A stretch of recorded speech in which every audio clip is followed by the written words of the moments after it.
Bismillah, wassalatu wassalamu ala rasulillah, amma ba'd. Ahlan wa sahlan, selamat datang di podcast Ami Sidra. Pada podcast kali ini saya ingin menjelaskan tentang cara kerja takdir Allah. Bagaimana itu caranya? Allah subhanahu wa ta'ala menuliskan takdirnya.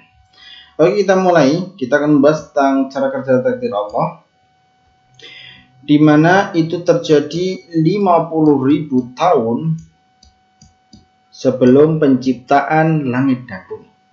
Maka 50.000 tahun yang lalu sebelum penciptaan langit dan bumi, Allah subhanahu wa ta'ala sudah mengetahui tentang kita. Jadi kita ini dari semenjak lahir sampai kita meninggal, Allah subhanahu wa ta'ala sudah mengetahui. Kenapa? Karena Allah maha mengetahui apa yang kita lakukan, ya, kita mau ngapain, kita sedang apa, Allah subhanahu wa ta'ala tahu. Bahkan sebelum Allah menciptakan kita semua. Maka dari itu, di sini Allah subhanahu wa ta'ala tidak memaksa hambanya. Allah maha adil. Tetapi Allah subhanahu wa ta'ala sudah tahu bahwasanya hambanya ini nanti akan kafir. Hambanya nanti ini akan beriman sesuai dengan pilihannya dia. Bukan karena Allah subhanahu wa ta'ala yang memaksa dia. Di manusia itu punya kehendak. Ya, manusia itu punya pilihan. Di sini 50.000 tahun yang lalu Allah sudah mengetahuinya bahwasanya fulan mulai dari lahirnya sekian, kemudian meninggalnya tahun sekian, itu Allah subhanahu wa ta'ala sudah mengetahui semuanya. Kita semua, setiap orang, ya, setiap orang yang lahir di dunia ini Allah subhanahu wa ta'ala sudah mengetahui akan bagaimana dan dia itu bagaimana. Nah, kemudian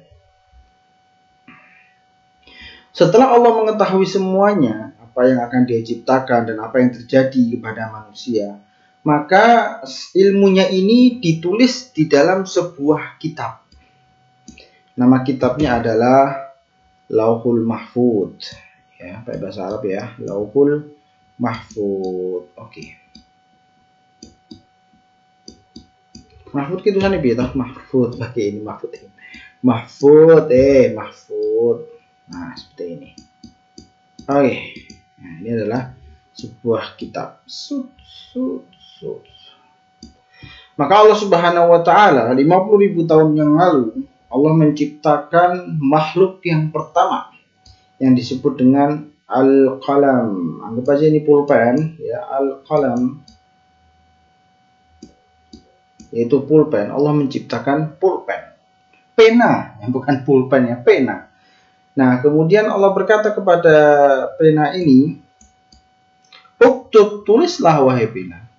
Qala ma aktub. Nah, kemudian pena ini mengatakan, "Aku nulis apa ya Allah?" Nah, kemudian uktub ma huwa kainun ila yaumil qiyamah. Maka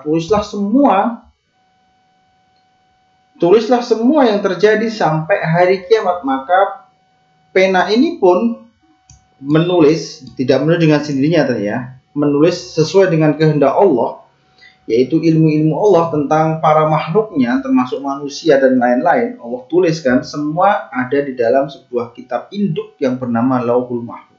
Di store ini semua. Itu 50.000 tahun yang lalu sebelum penciptaan manusia, sebelum penciptaan langit dan bumi. Ya, jadi Allah sudah menulis takdir, Allah sudah menulis kita apa yang akan terjadi. Nah, itulah disebut dengan takdir, apa yang akan terjadi. Dan sudah pasti terjadi karena Allah subhanahu wa ta'ala maha mengetahui. Sudah mengetahui bahwasanya Abu Jahal itu nggak akan Islam, gitu. Abu Lahab itu nggak akan masuk Islam, sudah tahu. Sudah tahu bahwasanya Nabi Muhammad akan menjadi nabi. Nah, sudah tahu semua ini. Maka semua pengetahuan Allah ini tentang makhluk Allah, ya, sampai hari kiamat Allah masukkan, Allah tulis ke dalam kitab yang disebut dengan Lauhul Mahfud. Kemudian ditutup, seret. Dah, nggak ada yang bisa ngelihat. Maka kemudian selanjutnya yang terjadi adalah baru setelah 50.000 tahun Allah menciptakan alam semesta, menciptakan langit dan bumi. Ya, Allah mulai menciptakan bintang-bintang, mungkin galaksi, langit dan segala macam. Ya, Allah menciptakan itu semua, menciptakan manusia yang pertama Nabi Adam alaihissalam. Nah, kemudian takdir ini diturunkan ke bumi melalui malaikatnya, ya, di langit pertama. Jadi kalau kita mempelajari tentang hadis-hadis itu, ternyata ada takdir tahunan yang terjadi pada malam Lailatul Qadar, kemudian juga ada takdir harian, ya. Di sini Allah Subhanahu wa taala menurunkan takdirnya di langit pertama. Termasuk rezeki, termasuk ada kejadian apa, ya, di langit pertama. Dan kemudian dilaksanakan oleh para malaikat. Maka dari itu, terkadang setan itu bisa mendengar pembicaraan para malaikat tentang takdir dan dari langit pertama ini didengar oleh setan. Yang di sini ayyuhal ikhwah, di Lauhul Mahfuz ini jelas tidak bisa dirubah lagi. Sudah paten dan tidak bisa dirubah lagi. Yang bisa dirubah adalah yang takdir yang turun, ya, di langit pertama. Ini yang bisa berubah. Dan perubahan itu pun sudah tertulis di Lauhul Mahfuz. Jadi kitab ini nggak bisa dirubah, tetapi yang bisa dirubah adalah yang di sini di langit pertama, dan perubahannya pun sudah ditulis di Lauhul Mahfuz. Contohnya apabila seseorang ditakdirkan untuk mendapatkan uang misalnya 1 juta, kemudian dia berdoa kepada Allah, ya Allah saya minta 2 juta.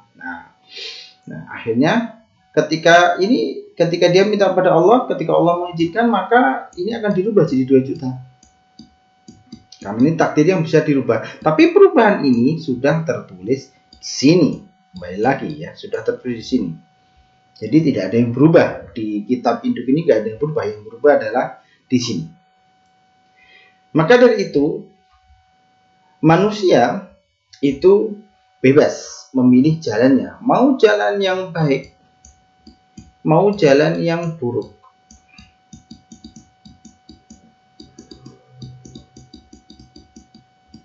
Ya, silahkan, manusia itu bebas milih.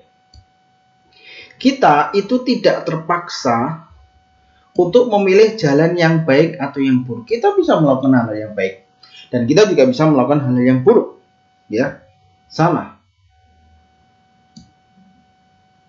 Akan tetapi kita akan memilih yang baik atau yang buruk, itu Allah sudah tahu. Bahwasanya kita akan memilih hal yang baik. Dan Allah juga sudah tahu bahwasanya kita akan memilih hal yang buruk. Bukan dipaksa oleh Allah, tapi memang Allah sudah tahu kita akan memilih seperti itu dengan kehendak kita. Dan pilihan itu sudah tertulis di Lauhul Mahfuz. Begitu ayat. Akan tetapi perlu diketahui juga ada yang namanya kehendak.